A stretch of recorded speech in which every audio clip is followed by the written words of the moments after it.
കണ്ണൂർ പിണറായിയിൽ കോൺഗ്രസ് പ്രവർത്തകന്റെ കൃഷിയിടത്തിലെ വാഴകൾ വെട്ടിനശിപ്പിച്ച് CPM പ്രവർത്തകർ. നരേന്ദ്രബാബുവിന്റെ 50-ലധികം വാഴകളാണ് CPM പ്രവർത്തകർ വെട്ടിനശിപ്പിച്ചത്. തെരഞ്ഞെടുപ്പ് ദിനമുണ്ടായ തർക്കങ്ങളെ തുടർന്നാണ് സംഭവം.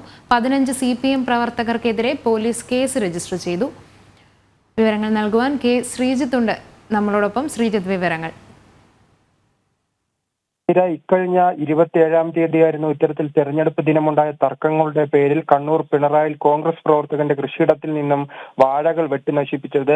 ഇതുമായി ബന്ധപ്പെട്ട് 15 CPM പ്രവർത്തകർക്കെതിരെ നിലവിൽ പോലീസ് കേസെടുത്തിട്ടുണ്ട്. നരേന്ദ്രബാബുവിന്റെ കൃഷിയിടത്തിലെ 50-ലധികം വാഴകളാണ് ഇത്തരത്തിൽ CPM പ്രവർത്തകർ വെട്ടിനശിപ്പിച്ചിരിക്കുന്നത്. എന്തായാലും 2 പ്രതികൾക്കെതിരെയാണ് പ്രധാനപ്പെട്ട കേസെടുത്തിരിക്കുന്നത്. അതോടൊപ്പം തന്നെ 15 പേരെ കണ്ടാലറിയാവുന്ന 15 പേർക്കെതിരെയും പിണറായി പോലീസ് ഇത്തരത്തിൽ കേസ് രജിസ്റ്റർ ചെയ്തിട്ടുണ്ട്. എന്തായാലും ഈ പ്രദേശങ്ങളിൽ മുൻപും രാഷ്ട്രീയപരമായ സംഘർഷങ്ങൾ ഉണ്ടായിരുന്നു. ഈ പശ്ചാത്തലത്തിലാണ് വീണ്ടും ഇത്തരത്തിലൊരു സംഭവം ആവർത്തിച്ചിരിക്കുന്നത്. ശരി, വ്യക്തമാണ്. കണ്ണൂർ പിണറായിയിൽ കോൺഗ്രസ് പ്രവർത്തകന്റെ കൃഷിയിടത്തിലെ വാഴകൾ വെട്ടിനശിപ്പിച്ച് CPM പ്രവർത്തകർ വിവരങ്ങൾ നൽകുകയായിരുന്നു ശ്രീജിത്ത്.